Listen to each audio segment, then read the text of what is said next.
Welcome to CS academy.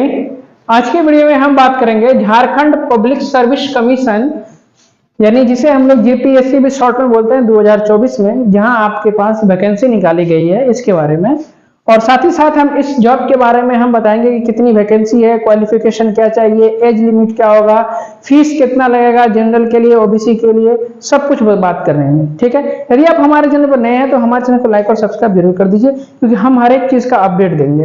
तो चलिए, हमारे पास टॉपिक है इसमें जेपीएससी 2024 का जो भी वैकेंसी आया है। टोटल पोस्ट का बात करें तो 248 पोस्ट है। कितने पोस्ट है? 248 पोस्ट है। अब हम पोस्ट का नाम करें, दो पोस्ट के लिए जॉब निकाला गया है। पहला है एफआरओ यानी फॉरेस्ट रेंज ऑफिसर, दूसरा है असिस्टेंट कंजर्वेटर ऑफ फॉरेस्ट। तो एफआरओ के लिए 170 पोस्ट और एएसएफ के लिए आपके पास 78 पोस्ट के लिए निकाला गया वैकेंसी। ठीक है, अब बात करते हैं इंपॉर्टेंट डेट का। तो सबसे पहला बात, इंपॉर्टेंट डेट है हमारे पास अप्लाई। ऑनलाइन अप्लाई आज से, यानी आज से आपका शुरू हो गया है 29/7/2024 से।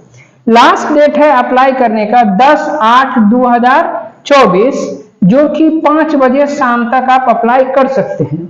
वही बात करें एग्जाम फी का, लास्ट डेट है 11/8/2024 तक आप पैसा इसमें जमा कर सकते हैं, यानी फीस जमा कर सकते हैं। एग्जाम डेट जो शेड्यूल्ड है उसके अनुसार होगा एग्जाम। क्लियर है यहाँ तक?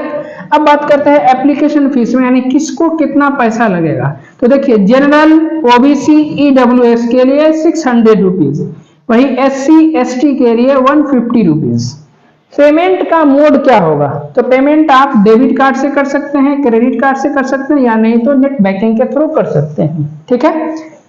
एज लिमिट का बात करें तो एज में सबसे बड़ा दिक्कत क्या होता है कि एज लिमिट क्या होता है? एज लिमिट ऑन 1/8/2024 को क्या होना चाहिए? मिनिमम कम से कम 21 वर्ष होना चाहिए और मैक्सिमम 35 वर्ष होना चाहिए। एज रिलैक्सेशन का बात करें तो ये आपके पास जो जेपीएससी का एडवर्टाइजमेंट निकला है उसमें दिया गया है। एडवर्टाइजमेंट का नोटिफिकेशन का हम जो है ना लिंक डिस्क्रिप्शन में डाल देंगे। ठीक है ना। चलो, उसके बाद देखते हैं कि क्वालिफिकेशन आपके पास क्या होना चाहिए। तो ग्रेजुएशन पास होना चाहिए। अब किस में ग्रेजुएशन पास होना चाहिए, ये हम पूरा लिस्ट है, इधर देखिए। एटलीस्ट कम से कम वन ऑफ द सब्जेक्ट में, है ना। तो क्या होना चाहिए? एग्रीकल्चर में पास होना चाहिए, या एग्रीकल्चर इंजीनियरिंग में होना चाहिए, एनिमल हस्बेंड्री या वेटनरी साइंस होना चाहिए, या नहीं तो फॉरेस्ट्री में किया हो, या नहीं तो बॉटनी में, या केमिस्ट्री, या जियोलॉजी, या मैथमेटिक्स, है ना, फिजिक्स, स्टैटिक्स, जूलॉजी और ईवीएस, है ना। ये जियोलॉजी है और ये जूलॉजी है। ठीक है ना।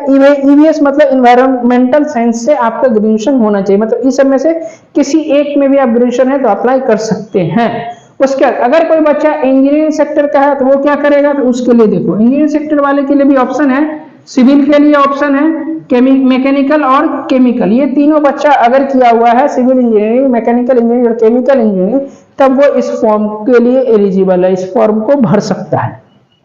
क्लियर है यहाँ तक? तो आप इसका स्क्रीनशॉट लीजिए। चलते हैं हम लोग नेक्स्ट इंफॉर्मेशन की तरफ।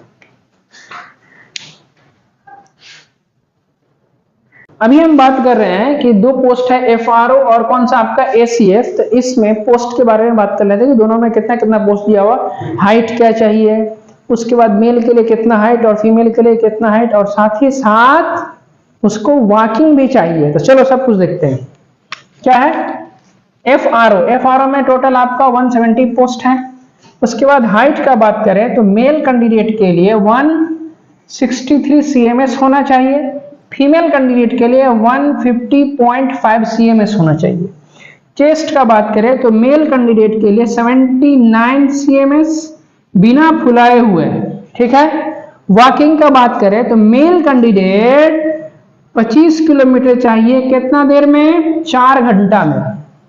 वही फीमेल कैंडिडेट का वॉकिंग होगा 14 किलोमीटर, कितना देर में? 4 घंटा में।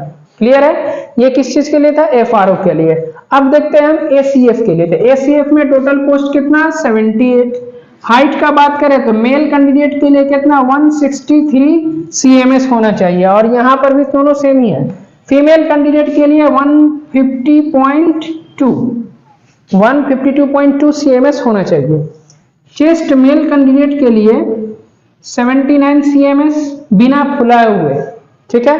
वॉकिंग होगा मेल कैंडिडेट के लिए 25 किलोमीटर 4 घंटा में, और वहीं फीमेल कैंडिडेट के लिए 14 किलोमीटर कितना 4 घंटा में होना चाहिए।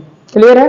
उम्मीद करते हैं कि आपको सारी जानकारी स्पष्ट मिली होगी। यदि आप हमारे वीडियो से और हमारे जानकारी दिए गए जानकारी से आप संतुष्ट हैं तो हमारे चैनल को लाइक और सब्सक्राइब जरूर कर दें और अपने दोस्तों के इसको शेयर करें। मिलते हैं अगले वीडियो में, तब तक के लिए भाई थैंक यू सो मच। और साथ ही साथ हाँ, गवर्नमेंट जॉब से रिलेटेड के लिए व्हाट्सएप ग्रुप हम बना रहे हैं जहां पर आप जुड़ सकते हैं ताकि आपको डेली का डेली अपडेट मिल सके, नोटिफिकेशन वगैरह भी आपको मिल सके, ठीक है।